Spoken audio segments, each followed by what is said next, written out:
ایلپا ایک عام سے لباس میں آئی تھی۔ وہ کانوں میں ٹاپس اور گلے میں ایک قسم کا نیکلس پہنتی تھی۔ وہ ٹاپس اور نیکلس بظاہر زیور تھے، لیکن دراصل وہ ہنگامی حالات میں استعمال ہونے والے ہتھیار تھے۔ ایلپا کی مرضی کے مطابق اس کی اصلیت کو راز رکھا گیا تھا، اسی لیے فوجی باڈی گارڈ سادہ لباس میں آئے تھے اور کلب کے باہر رک گئے تھے۔ کلب کے اندر مرد اسے حیرت سے اور عورتیں اسے حقارت سے دیکھ رہی تھیں، کیونکہ وہاں پہلی بار ایک سادہ سی غریب لڑکی آئی تھی۔ اگرچہ وہ سب میں حسین تھی، لیکن وہاں ہیرے موتی والیاں حسین سمجھی جاتی تھیں۔ مغرور اور امیر زادیوں کے دیکھنے کا انداز بتا رہا تھا کہ ان پر عاشق ہونے والے رئیس زادے ایلپا کی طرف دیکھنا بھی گوارا نہیں کریں گے۔ ایلپا نے 2-4 عورتوں کے خیالات پڑھے، پھر ایک حسینہ سے بات کرنے والے عاشق کے دماغ میں پہنچ کر اسے اپنی طرف بلا لیا۔ وہ پاس آ کر کہنے لگا، تم کون ہو؟ تمہاری سادگی میں بلا کا حسن ہے۔ اس شخص کی محبوبہ غصے میں اس کے پیچھے آئی تھی۔ اس کی باتیں سن کر کہنے لگی، اچھا یہ حسین ہے، تم مجھے چھوڑ کر آئے ہو؟ تم نے میری انسلٹ کی ہے۔ اس کی بات ابھی پوری نہیں ہوئی تھی کہ دوسرا شخص ایلپا کے پاس آیا۔ اس کی محبوبہ اس کا کوٹ پکڑ کر کھینچتی ہوئی کہنے لگی، تم اس معمولی لڑکی کے پاس آ کر میری انسلٹ کر رہے ہو، واپس چلو۔ ایک اور امیر زادی نے کہا، آخر اس میں کیا کشش ہے؟ میرا منگیتر بھی اس کی طرف کھینچا جا رہا ہے۔ دیکھتے ہی دیکھتے 5 مرد اس کے قریب چلے آئے تھے اور یہ سوچ کر پریشان ہو رہے تھے کہ وہ دولت مند لڑکیوں کو چھوڑ کر ادھر کیوں آئے ہیں۔ ادھر کشش تو ہے، لیکن دولت ادھر ہے۔ ایلپا نے حقارت سے کہا، دور ہو جاؤ، میں اتنی مہنگی ہوں کہ لاکھوں ڈالر کے زیورات میرے سامنے سستے ہو جاتے ہیں۔ وہ ان سے کترا کر ایک میز پر آ گئی۔ جنرل نے اسے بتایا تھا کہ آج ہم ڈمی پارس کو بھی اسی کلب میں بھیجیں گے۔ ایلپا نے کہا، اسے ڈمی نہیں، تنظیم والا پارس کہا جائے، یا صرف پارس کہا جائے، کیونکہ میرے پاس آنے والا تنظیم والا ہی ہوگا۔ جنرل نے کہا، ہم نے پارس کو تمہارے بارے میں کچھ نہیں بتایا ہے، اتنا کہا ہے کہ کلب میں ایک خاص لڑکی آئے گی، تم اس سے دوستی کرو اور معلوم کرو وہ کون ہے اور اس کی اہمیت کیا ہے۔ ایلپا نے کہا، ہاں یہ اچھی آزمائش ہوگی، وہ مجھ سے دوستی کرنے آئے گا، میں اسے دھتکار دوں گی، پھر دیکھوں گی دھتکارنے کے باوجود وہ کیسے دوستی کرے گا، اور یہ تو بڑا سخت امتحان ہوگا۔ وہ میرے متعلق کچھ معلوم کرے، اس کے فرشتے بھی میری اصلیت معلوم نہیں کر سکیں گے۔ ویسے اصل پارس ہوتا تو کیا مجھے بے نقاب کر دیتا؟ ہاں، اس کی پشت پر ٹیلی پیتھی جاننے والی ماں اور ایک پرائم ولف ہے، وہ کوئی چکر چلا کر پارس کو تمہاری اصلیت بتا سکتے ہیں۔ بائی دی وے، اصلی تو یہاں قدم بھی نہیں رکھ سکے گا۔ ہمارا یہ تنظیم والا پارس تمہارے متعلق 25% معلومات حاصل کر لے تو اسے کامیاب قرار دیا جا سکتا ہے۔ ایلپا کلب کے ڈائننگ ہال میں بیٹھی سوچ رہی تھی، اور جنرل کی اطلاع کے مطابق وہاں آنے والے ہر نوجوان کو چور نظروں سے دیکھ رہی تھی۔ اس نے پارس کی صرف تصویریں دیکھی تھیں، آج اس کی ڈمی کو روبرو دیکھنا چاہتی تھی۔ وہ نظر نہیں آ رہا تھا۔ اس نے ویٹر کو ٹھنڈا جوس لانے کا آرڈر دیا۔ آس پاس کھانے پینے والوں کی میزوں پر شراب کے جام رکھے ہوئے تھے۔ وہ ایسی کسی چیز کو منہ نہیں لگاتی تھی جس سے یوگا کی مہارت میں فرق پڑے۔ تھوڑی دیر میں ویٹر نے جوس سے بھرا ہوا گلاس لا کر اس کے سامنے رکھا۔ ٹھیک اسی وقت ایک بدصورت نوجوان اس کے پاس آیا، پھر کرسی پر بیٹھ کر بولا، میں ایسا بدصورت نہیں ہوں جیسا کہ نظر آتا ہوں۔ وہ ناگواری سے کہنے لگی، تمہیں اجازت حاصل کیے بغیر میری میز پر بیٹھنے کی جرت کیسے ہوئی؟ اس کی ناک پھولی ہوئی تھی۔ اس نے ناک کو پکڑ کر کھینچا تو وہ الگ ہو گئی۔ وہ ناک نقلی تھی، اب اصلی نظر آ رہی تھی۔ اس نے مونچھیں اور سر کی وگ اتار کر میز پر رکھی، پھر آنکھوں پر سے چشمہ ہٹا دیا۔ اب اس کے سامنے خوبرو پارس بیٹھا ہوا تھا۔ وہ چند لمحوں تک سب کچھ بھول کر اسے دیکھتی رہی، پھر چونک گئی، انجان بن کر کہنے لگی، کون ہو تم؟ وہ کہنے لگا، جب سے تمہیں دیکھا ہے خود کو بھول گیا ہوں، تم سے دوستی کرنے آیا ہوں۔ وہ ناگواری سے کہنے لگی، کسی لڑکی سے دوستی کرنے کا یہ انداز نہایت بھونڈا اور فرسودہ ہے۔ اس سے پہلے کہ میں کلب کے منتظم کو بلاؤں، فوراً میری نظروں سے دور ہو جاؤ۔ تم مجھے مایوس کر رہی ہو، پلیز مجھ سے دوستی کر لو۔ وہ غصے سے کہنے لگی، گیٹ لاسٹ۔ ڈائننگ ہال کے لوگ ادھر دیکھنے لگے۔ وہ اٹھ کر کھڑا ہو گیا۔ ایلپا نے اسے مزید نظر انداز کرنے کے لیے جوس کا گلاس اٹھایا، پھر اس سے پہلے کہ وہ اسے ہونٹوں سے لگاتی، پارس نے اس کا ہاتھ پکڑ لیا، پھر کہا، رک جاؤ۔ اس نے گلاس چھین لیا۔ وہ جھنجھلا کر کہنے لگی، تم میرے پیچھے کیوں پڑ گئے ہو؟ جب تم نے مجھے گیٹ لاسٹ کہہ دیا ہے تو میں تمہاری دوستی پر لعنت بھیجتا ہوں، لیکن میں تمہیں حرام موت مرتے نہیں دیکھ سکتا۔ دیکھو اس مینگو جوس میں ہلکا سبز رنگ کیسا ہے؟ ایلپا نے چونک کر دیکھا، پھر پریشان ہو کر پوچھا، تو تم کہنا کیا چاہتے ہو؟ پارس نے جواب نہیں دیا۔ اس ویٹر کو دیکھا جس نے ابھی جوس لا کر رکھا تھا۔ اس نے لپک کر ویٹر کا گریبان پکڑ لیا، اسے کھینچتا ہوا ایلپا کے پاس لایا، پھر کہا، منہ کھولو اور یہ جوس پیو۔ ویٹر خوف زدہ ہو گیا۔ اس نے منہ کو سختی سے بند کر لیا تھا۔ ڈائننگ ہال کے تمام لوگ اٹھ کر کھڑے ہو گئے تھے۔ یہ ایسی ڈرامائی سچویشن تھی کہ ایلپا خیال خانی بھول گئی تھی۔ وہ فوراً ویٹر کے دماغ میں پہنچ کر حقیقت معلوم کر سکتی تھی۔ پارس نے بالوں کو مٹھی میں جکڑ کر ایک جھٹکا دیا تو چیختے ہوئے ویٹر کا منہ کھل گیا۔ وہ گلاس کو اس کے منہ سے لگا کر جوس حلق میں انڈیلنے لگا۔ جوس تھوڑا حلق سے اتر رہا تھا، تھوڑا منہ سے باہر گرتا جا رہا تھا۔ سب لوگ دم سادے یہ منظر دیکھ رہے تھے۔ جوس تھوڑا ہی حلق میں گیا، پھر بھی وہ نتیجہ ظاہر کرنے کے لیے کافی تھا۔ جب پارس نے گرفت ڈھیلی کی، اسے چھوڑا تو وہ لڑکھڑا گیا، گھبرا کر کہنے لگا، مجھے بچاؤ، مجھے بچا لو۔ وہ کہتے کہتے فرش پر گر پڑا، تڑپتے اور ایڑیاں رگڑنے لگا، پھر دیکھتے ہی دیکھتے ٹھنڈا پڑ گیا۔ ایلپا دیدے پھیلائے کبھی اس لاش کو اور کبھی پارس کو دیکھ رہی تھی۔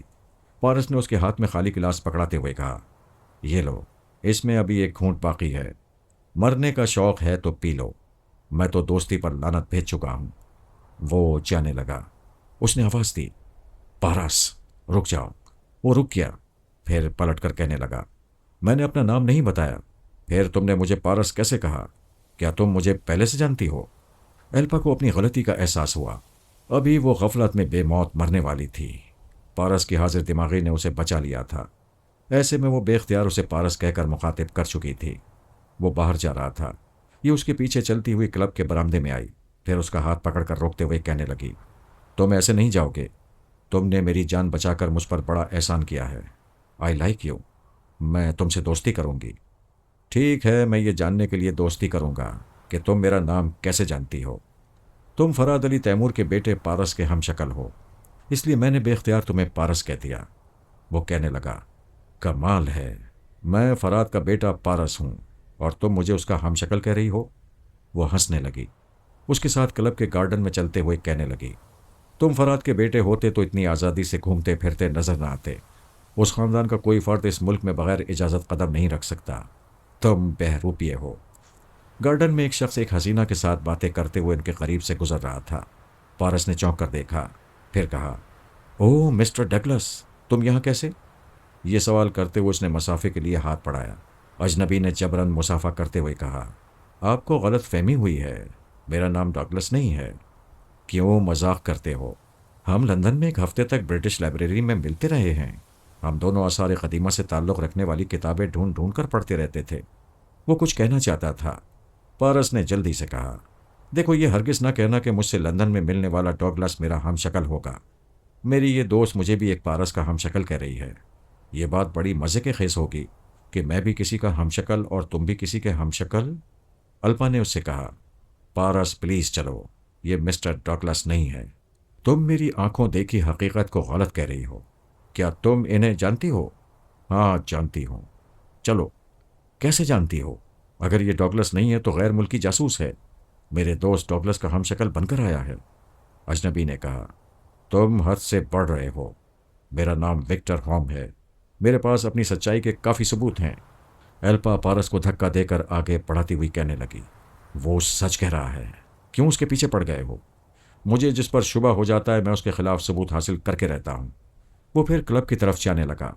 اس نے کہا، اندر نہ جاؤ، ابھی میں باہر کی تازہ ہوا میں رہنا چاہتی ہوں، صرف 5 منٹ کے لیے آؤ۔ وہ ایلپا کے ساتھ کلاک روم میں آ گیا۔ کلب میں آنے والے پہلے کلاک روم میں آ کر اپنا اوور کوٹ، ہیٹ اور مفلر وغیرہ وہاں کے ملازم کو دیتے تھے۔ کاؤنٹر پر اپنی شناخت پیش کرتے تھے۔ بیرونی ممالک سے آنے والے اپنے پاسپورٹ دکھاتے اور شہر میں آنے کی تاریخ درج کراتے تھے۔ پارس نے کاؤنٹر پر آ کر اپنا کارڈ دکھاتے ہوئے کہا، کیا مسٹر وکٹر ہوم کی شناخت یا کاغذات ہیں؟ اس نے انٹیلیجنس کے شعبے کا کارڈ دکھایا تھا۔ کاؤنٹر مین نے فوراً معلومات فراہم کر دیں، پھر ایک پاسپورٹ دکھاتے ہوئے کہا، مس شینا ہمارے کلب کی باقاعدہ ممبر ہیں، وہ مسٹر وکٹر ہوم کو اپنے مہمان کے طور پر یہاں لائی ہیں۔ اگر کوئی غیر ملکی مہمان ہو تو ہم اس کا پاسپورٹ کاؤنٹر پر رکھ لیتے ہیں۔ اس کی باتوں کے دوران پارس پاسپورٹ کو الٹ پلٹ کر دیکھ رہا تھا، پھر ایلپا سے کہنے لگا، باہر چلو اور مجھے بتاؤ، جنرل صاحب کے سامنے چلنا پسند کرو گی؟ وہ چونک کر کہنے لگی، کس جنرل کے پاس جانے کی بات کر رہے ہو؟ وہ باہر جانے لگا۔ یہ اس کے ساتھ چلتی ہوئی کہنے لگی، تم نے میری بات کا جواب نہیں دیا۔ میرے ساتھ چلتی رہو گی تو جواب بھی مل جائے گا۔ میں تمہارے ساتھ نہیں، تم میرے ساتھ چلو گے، میری کار میں۔ جب دوستی ہو گئی ہے تو کوئی بھی کسی کے ساتھ چل سکتا ہے۔ وہ اپنی کار کے پاس آئی۔ ایک باڈی گارڈ نے اس کے لیے پچھلی سیٹ کا دروازہ کھول دیا۔ دوسری طرف سے پارس کے لیے پچھلی سیٹ کا دروازہ دوسرے گارڈ نے کھولا۔ وہ دونوں باڈی گارڈ اگلی سیٹ پر آ گئے۔ باقی محافظ دوسری گاڑیوں میں بیٹھ گئے۔ پھر وہ قافلہ وہاں سے روانہ ہو گیا۔ ایلپا نے خیال خانی کے ذریعے جنرل سے رابطہ قائم کیا۔ پھر کہا، میں پارس کے ساتھ آپ کے پاس آ رہی ہوں۔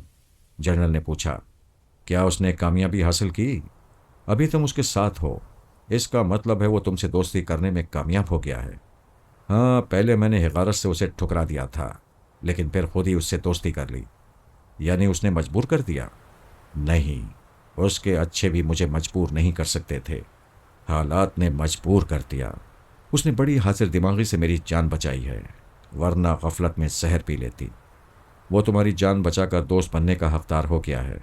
کیا تم اسے دوست تسلیم کر کے امتحان کے اس مرحلے میں اسے کامیاب قرار دو گی؟ ہاں، ہمارا تنظیم والا پارس اس مرحلے میں کامیاب ہو چکا ہے۔ حرکات اور سکنات میں کیسا ہے؟ جیسا پارس کے متعلق سنا تھا، اس کے ریکارڈ میں پڑھا تھا اور ویڈیو میں دیکھا تھا، بالکل ویسا ہی ہے۔ گفتگو میں کیسا ہے؟ بہت گہرا ہے، اندر کی بات باہر نہیں آنے دیتا۔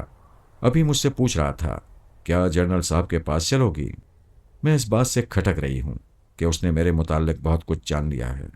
ہاں، کچھ جان سکتا ہے، لیکن تمہاری حقیقت اور اہمیت نہیں جان سکتا۔ ایک ماتحت نے جنرل کے پاس آ کر کہا، سر، انٹیلیجنس کے ڈائریکٹر جنرل آپ سے بات کرنا چاہتے ہیں۔ پارس کے متعلق ایک رپورٹ ہے۔ ایلپا نے سوچ کے ذریعے کہا، آپ وہ رپورٹ سنیں، میں بھی آپ کے ذریعے سنوں گی۔ جنرل نے فون اٹھا کر گفتگو شروع کی۔ دوسری طرف سے انٹیلیجنس کے اعلیٰ افسر نے کہا، سر، مسٹر ڈمی پارس کی حرکتوں سے کلب میں افراتفری پھیل گئی ہے۔ وہاں ہمارے ملک کے بڑے بڑے سرمایہ دار عزت دار لوگ آتے ہیں۔ ایسی جگہ اس نے ایک بھیانک مذاق کیا ہے۔ دوسری طرف سے جواب ملا، پہلے تو مسٹر ڈمی پارس بہروپیے بن کر آئے۔ آپ کے حکم کے مطابق انہیں انٹیلیجنس ڈپارٹمنٹ کا شناختی کارڈ دیا گیا، جس کی وجہ سے انہیں کلب میں داخل ہونے کی اجازت دی گئی تھی۔ وہ ایک لڑکی کے پاس جا کر بیٹھ گئے۔ وہاں ظاہر کیا کہ ایک ویٹر نے لڑکی کو جو جوس لا کر دیا ہے اس میں زہر ملا ہوا ہے۔ جنرل نے پوچھا، کیا اس میں زہر نہیں تھا؟ نہیں جناب، زہر نہیں تھا۔ مسٹر ڈمی پارس نے چالاکی سے جوس میں ایک دوا ملا دی تھی، جس سے جوس کا رنگ ہلکا سبز ہو گیا۔ اسے زہر ثابت کرنے کے لیے مسٹر ڈمی پارس نے ویٹر کو زبردستی پکڑ کر وہ جوس پلا دیا۔ اس بیچارے کو اپنی صفائی میں کچھ کہنے کا موقع نہیں دیا۔ ایک تو ویٹر کے دماغ میں یہ خوف طاری کیا کہ اسے زبردستی زہر پلایا جا رہا ہے، دوسرے جوس میں ملی ہوئی دوا نے اس کے اعصاب کمزور کر دیے تھے۔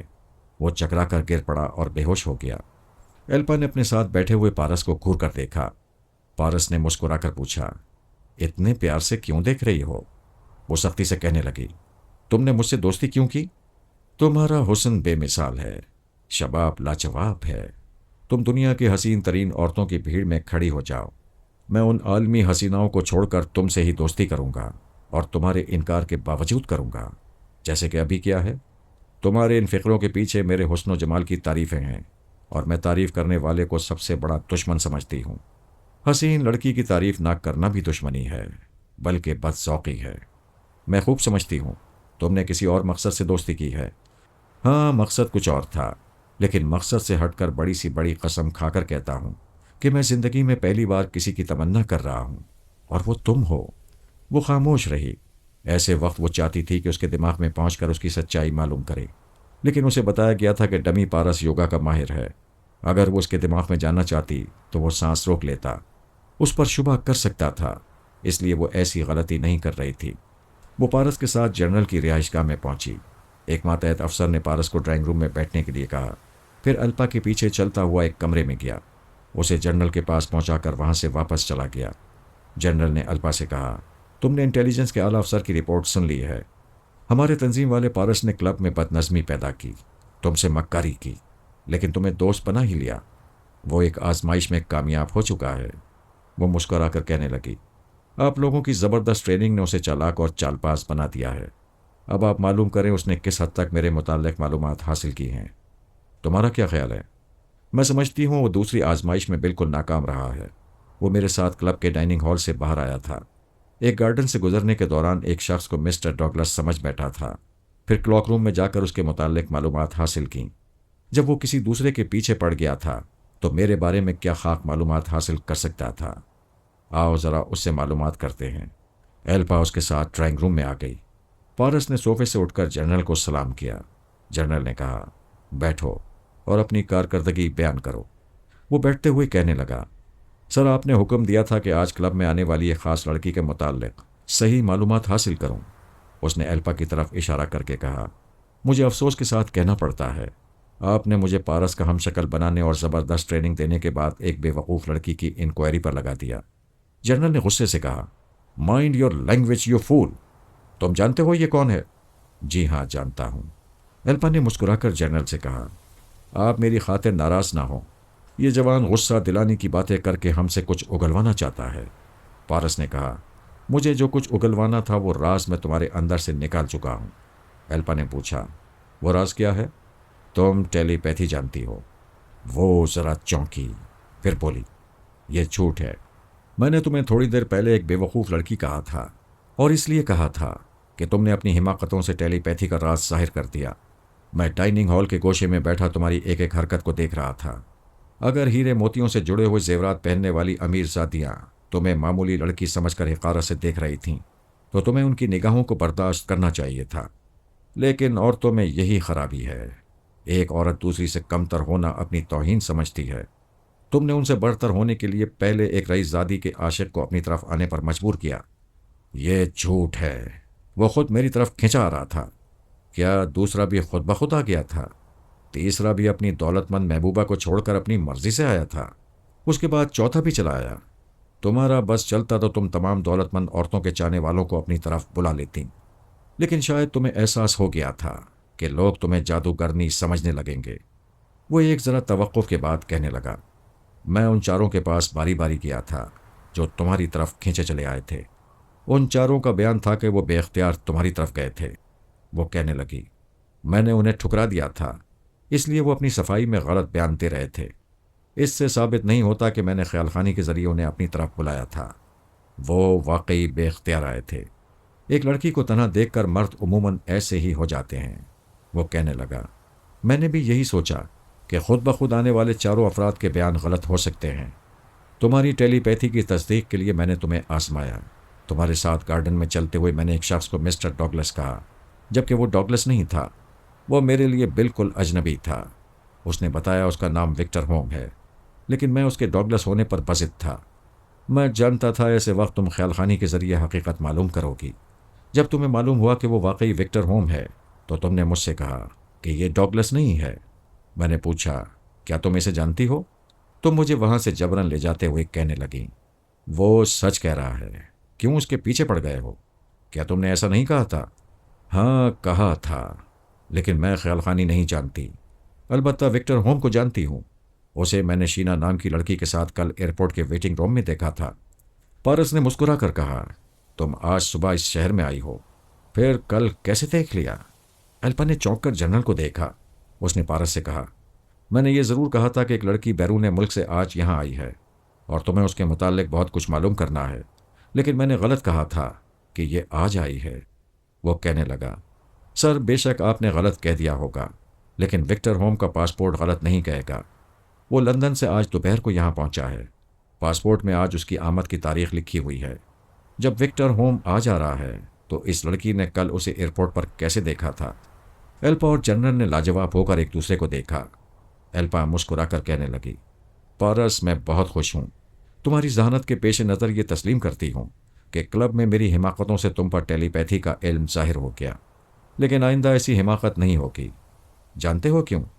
اس لیے کہ آئندہ تم ٹریننگ سینٹر میں نہیں، میرے محل میں رہو گے اور میری غلطیوں کی نشاندہی کرتے رہو گے۔